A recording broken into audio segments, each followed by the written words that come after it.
it chapter by chapter, one bite at a time. So many adventures and mountains we can climb. Take it word for word, line by line, one bite at a time.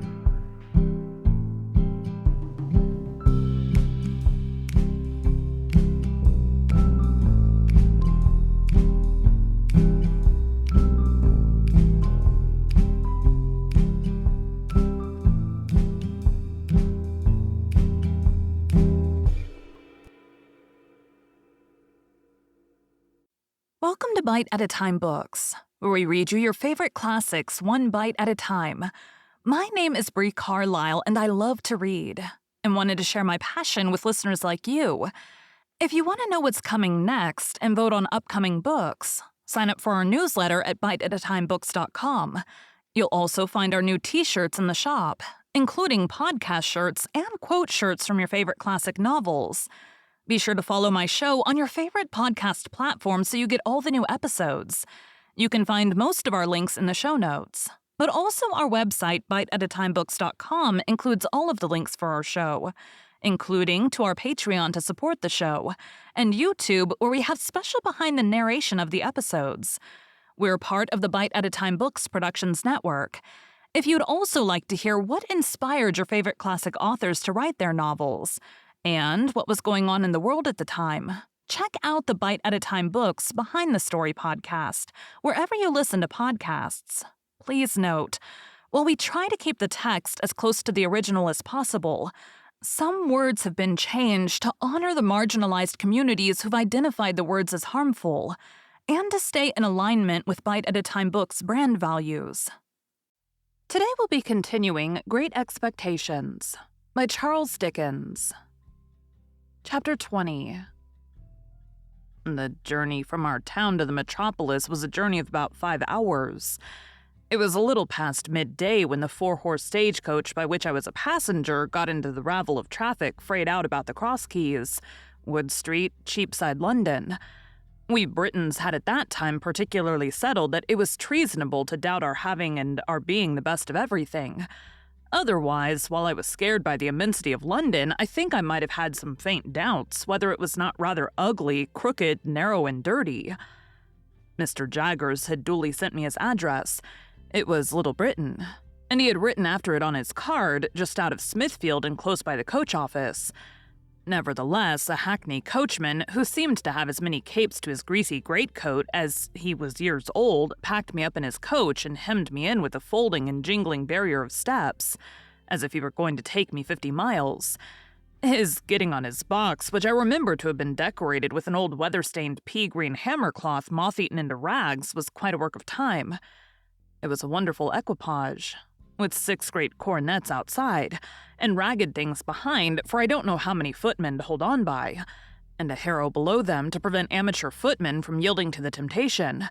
I had scarcely had time to enjoy the coach and to think how like a straw yard it was, and yet how like a rag shop, and to wonder why the horses' nose-bags were kept inside when I observed the coachman beginning to get down, as if we were going to stop presently. And stop we presently did, in a gloomy street at certain offices with an open door whereon was painted Mr. Jaggers. "How much?" asked the coachman. The coachman answered, "A shilling, unless you wish to make it more." I naturally said I had no wish to make it more. "Then it must be a shilling," observed the coachman. "I don't want to get into trouble. I know him." He darkly closed an eye at Mr. Jaggers' name and shook his head. When he had got his shilling and had in course of time completed the ascent to his box and had got away, which appeared to relieve his mind, I went into the front office with my little portmanteau in my hand and asked, was Mr. Jaggers at home? "He is not," returned the clerk. "He is in court at present. Am I addressing Mr. Pip?" I signified that he was addressing Mr. Pip. "Mr. Jaggers left word, would you wait in his room? He couldn't say how long he might be, having a case on. But it stands to reason, his time being valuable, that he won't be longer than he can help." With those words, the clerk opened a door and ushered me into an inner chamber at the back. Here we found a gentleman with one eye in a velveteen suit and knee breeches, who wiped his nose with his sleeve on being interrupted in the perusal of the newspaper. "Go and wait outside, Mike," said the clerk. I began to say that I hoped I was not interrupting when the clerk shoved this gentleman out with as little ceremony as ever I saw used, and tossing his fur cap out after him, left me alone. Mr. Jaggers's room was lighted by a skylight only, and was a most dismal place. The skylight eccentrically pitched like a broken head, and the distorted adjoining houses looking as if they had twisted themselves to peep down at me through it. There were not so many papers about as I should have expected to see, and there were some odd objects about that I should not have expected to see, such as an old rusty pistol, a sword in a scabbard, several strange-looking boxes and packages, and 2 dreadful casts on a shelf of faces peculiarly swollen and twitchy about the nose. Mr. Jaggers's own high-backed chair was of deadly black horsehair with rows of brass nails round it, like a coffin, and I fancied I could see how he leaned back in it and bit his forefinger at the clients. The room was but small, and the clients seemed to have had a habit of backing up against the wall. The wall, especially opposite to Mr. Jaggers's chair, being greasy with shoulders. I recalled, too, that the one-eyed gentleman had shuffled forth against the wall when I was the innocent cause of his being turned out. I sat down in the cliental chair placed over against Mr. Jaggers's chair and became fascinated by the dismal atmosphere of the place. I called to mind that the clerk had the same air of knowing something to everybody else's disadvantage, as his master had. I wondered how many other clerks there were upstairs, and whether they all claimed to have the same detrimental mastery of their fellow creatures. I wondered what was the history of all the odd litter about the room, and how it came there. I wondered whether the 2 swollen faces were of Mr. Jaggers's family, and if he were so unfortunate as to have had a pair of such ill-looking relations, why he stuck them on that dusty perch for the blacks and flies to settle on, instead of giving them a place at home. Of course, I had no experience of a London summer day, and my spirits may have been oppressed by the hot exhausted air, and by the dust and grit that lay thick on everything. But I sat wondering and waiting in Mr. Jaggers's close room, until I really could not bear the 2 casts on the shelf above Mr. Jaggers's chair and got up and went out. When I told the clerk that I would take a turn in the air while I waited, he advised me to go round the corner and I should come into Smithfield. So I came into Smithfield, and the shameful place, being all asmear with filth and fat and blood and foam, seemed to stick to me. So I rubbed it off with all possible speed by turning into a street where I saw the great black dome of St. Paul's bulging at me from behind a grimstone building, which a bystander said was Newgate Prison. Following the wall of the jail, I found the roadway covered with straw to deaden the noise of passing vehicles. And from this, and from the quantity of people standing about smelling strongly of spirits and beer, I inferred that the trials were on. While I looked about me here, an exceedingly dirty and partially drunk minister of justice asked me if I would like to step in and hear a trial or so, informing me that he could give me a front place for half a crown, whence I should command a full view of the Lord Chief Justice in his wig and robes, mentioning that awful personage like waxwork, and presently offering him at the reduced price of 18 pence.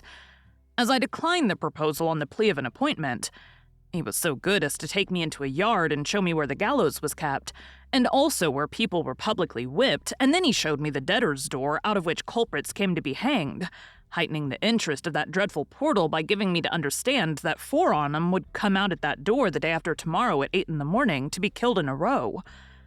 This was horrible and gave me a sickening idea of London, the more so as the Lord Chief Justice's proprietor wore, from his hat down to his boots and up again to his pocket handkerchief inclusive, mildewed clothes which had evidently not belonged to him originally, and which I took into my heart he had bought cheap of the executioner.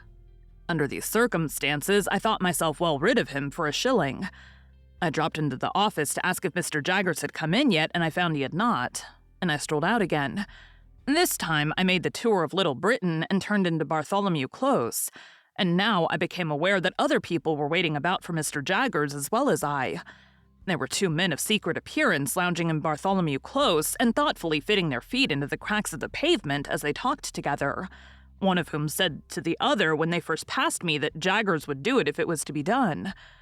There was a knot of 3 men and 2 women standing at a corner, and one of the women was crying on her dirty shawl, and the other comforted her by saying, as she pulled her own shawl over her shoulders, "Jaggers is for him, Malia, and what more could you have?" There was a red-eyed little Jew who came into the close while I was loitering there in the company with the second little Jew whom he sent upon an errand, and while the messenger was gone, I remarked this Jew. I was of a highly excitable temperament, performing a jig of anxiety under a lamp-post and accompanying himself in a kind of frenzy with the words, "Oh, Jaggereth, Jaggereth, Jaggereth, all othereth, if Cadmagareth, give me Jaggereth." These testimonies to the popularity of my guardian made a deep impression on me, and I admired and wondered more than ever. At length, as I was looking out at the iron gate of Bartholomew Close into Little Britain, I saw Mr. Jaggers coming across the road towards me. All the others who were waiting saw him at the same time, and there was quite a rush at him. Mr. Jaggers, putting a hand on my shoulder and walking me on at his side without saying anything to me, addressed himself to his followers. First, he took the two secret men. "Now I have nothing to say to you," said Mr. Jaggers, throwing his finger at them. "I want to know no more than I know. As to the result, it's a toss-up. I told you from the first it was a toss-up. Have you paid, Wemmick?" "We made the money up this morning, sir," said one of the men submissively, while the other perused Mr. Jaggers's face. "Yes, sir," said both the men together. "Very well, then you may go." "No, I won't have it," said Mr. Jaggers, waving his hand at them to put them behind him. "If you say a word to me, I'll throw up the case." "We thought, Mr. Jaggers," one of the men began, pulling off his hat. "That's what I told you not to do," said Mr. Jaggers. "You thought. I think for you. That's enough for you. If I want you, I know where to find you. I don't want you to find me. Now, I won't have it. I won't hear a word." The two men looked at one another as Mr. Jaggers waved them behind again and humbly fell back and were heard no more. "And now you," said Mr. Jaggers, suddenly stopping, and turning on the two women with the shawls from whom the three men had meekly separated. "Oh, Amelia, is it?" "Yes, Mr. Jaggers." "And do you remember," retorted Mr. Jaggers, "that but for me, you wouldn't be here and couldn't be here?" "Oh, yes, sir," exclaimed both women together. "Lord bless you, sir, well we knows that." "Then why," said Mr. Jaggers, "do you come here?" "My bill, sir," the crying woman pleaded. "Now I tell you what," said Mr. Jaggers. "Once for all, if you don't know that your bill's in good hands, I know it. And if you come here bothering about your bill, I'll make an example of both your bill and you, and let him slip through my fingers. Have you paid Wemmick?" "Oh, yes, sir, every farden." "Very well, then you've done all you have got to do. Say another word, one single word, and Wemmick shall give you your money back." This terrible threat caused the two women to fall off immediately. No one remained now but the excitable Jew, who'd already raised the skirts of Mr. Jaggers's coat to his lips several times. "I don't know this man," said Mr. Jaggers in the same devastating strain. "What does this fellow want?"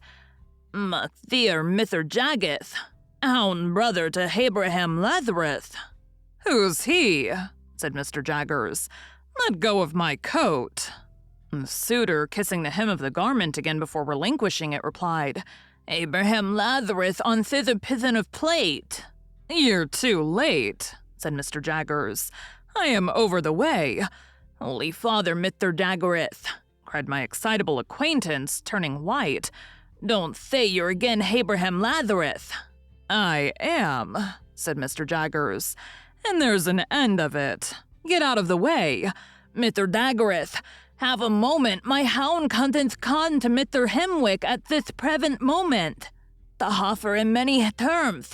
Mither Daggereth, have a quarter of a moment. You'd have the contention to be bought off from this other side, at hemi superior price. Money no object, Mither Daggereth. Mither!" My guardian threw his supplicant off with supreme indifference, and left him dancing on the pavement as if it were red hot. Without further interruption, we reached the front office, where we found the clerk and the man in velveteen with the fur cap. "Here's Mike," said the clerk, getting down from his stool and approaching Mr. Jaggers confidently. "Oh," said Mr. Jaggers, turning to the man, who was pulling a lock of hair in the middle of his forehead, like the bull in Cock Robin pulling at the bell rope. "Your man comes on this afternoon. Well?" "Well, Master Jaggers," returned Mike in the voice of a sufferer from a constitutional cold, "arter a deal of trouble I found one, sir, as might do." "What is he prepared to swear?" "Well, Master Jaggers," said Mike, wiping his nose on his fur cap this time, In a general way, anything. Mr. Jaggers suddenly became most irate. Now I warned you before, said he, throwing his forefinger at the terrified client, that if you ever presumed to talk in that way here, I'd make an example of you. You infernal scoundrel, how dare you tell me that? The client looked scared but bewildered too, as if he were unconscious what he had done. Spoony, said the clerk in a low voice, giving him a stir with his elbow. Soft head, need you say it face to face? Now, I ask you, you blundering booby, said my guardian very sternly, once more and for the last time, what the man you've brought here is prepared to swear. Mike looked hard at my guardian, as if he were trying to learn a lesson from his face, and slowly replied, Either to character, or to having been in his company and never left him all the night in question. Now be careful, in what station of life is this man? Mike looked at his cap and looked at the floor and looked at the ceiling and looked at the clerk and even looked at me before beginning to reply in a nervous manner. We've dressed him up like, when my guardian blustered out, What? You will you? Spoony added the clerk again with another stir. After some helpless casting about, Mike brightened and began again. He is dressed like a spectable pie man, a sort of pastry cook. Is he here? Asked my guardian. I left him, said Mike, setting on some doorsteps round the corner. Take him past that window and let me see him. The window indicated was the office window. We all three went to it, behind the wire blind, and presently saw the client go by in an accidental manner with a murderous-looking tall individual, in a short suit of white linen and a paper cap. This guileless confectioner was not by any means sober, and had a black eye in the green stage of recovery which was painted over. Tell him to take his witness away directly, said my guardian to the clerk in extreme disgust, and ask him what he means by bringing such a fellow as that. My guardian then took me into his own room, and while he lunched, standing from a sandwich box and a pocket flask of sherry, he seemed to bully his very sandwich as he ate it, informed me what arrangements he had made for me. I was to go to Barnard's Inn, to young Mr. Pocket's rooms, where a bed had been sent in for my accommodation. I was to remain with young Mr. Pocket until Monday. On Monday, I was to go with him to his father's house on a visit, that I might try how I liked it. Also, I was told what my allowance was to be. It was a very liberal one, and had handed to me from one of my guardian's drawers the cards of certain tradesmen with whom I was to deal with for all kinds of clothes and such other things, as I could in reason want. You will find your credit good, Mr. Pip, said my guardian, whose flask of sherry smelt like a whole caskful as he hastily refreshed himself. But I shall by this means be able to check your bills and pull you up if I find you outrunning the constable. Of course you'll go wrong somehow, but that's no fault of mine. After I'd pondered a little over this encouraging sentiment, I asked Mr. Jaggers if I could send for a coach. He said it was not worthwhile. I was so near my destination. Wemmick should walk round with me if I pleased. I then found that Wemmick was the clerk in the next room. Another clerk was rung down from upstairs to take his place while he was out, and I accompanied him into the street after shaking hands with my guardian. We found a new set of people lingering outside, but Wemmick made a way among them by saying coolly yet decisively, I tell you it's no use. He won't have a word to say to one of you. And we soon got clear of them and went on side by side.